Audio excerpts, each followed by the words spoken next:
Amidst the concrete jungle, an oasis of locally grown vegetables. A public garden in Caracas where Venezuelans loyal to the government gather to learn how to grow their own food. Rosiris Suarez is hoping to replicate what she learns here in her struggling community. The price of the basic food items have risen out of control because of speculators and smugglers. So we've heeded the call of our president to grow to counteract the situation.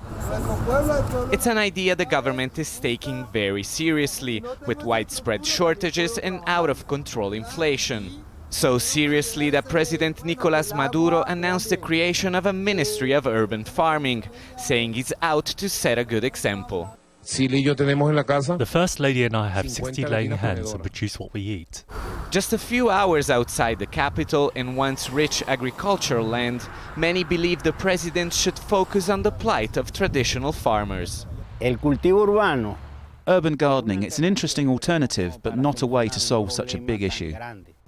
Agricultural engineer Ricardo Ramos shows us a plot of lands that are being left idle. He blames the lack of seeds, herbicides and price controls that force farmers to sell their produce at a loss.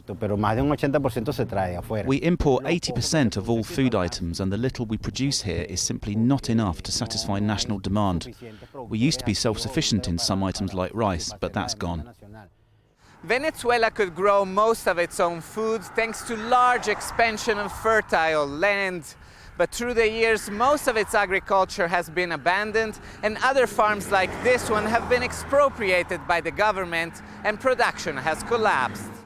Norbelis Romero joined a cooperative of farmers a decade ago on land in government hands. While production soared at the start, in time they've been left without resources. The little they grow now is usually stolen by hungry neighbors. There's nothing we can do to farm more. I'm not asking for me, but for all of us. We owe this to our President Chavez. What would he say if he'd see the level of abandonment? I think he'd die again. A decline in food production that risks turning into a full-blown humanitarian crisis. Alessandro Ampietti, Al Jazeera, La Victoria.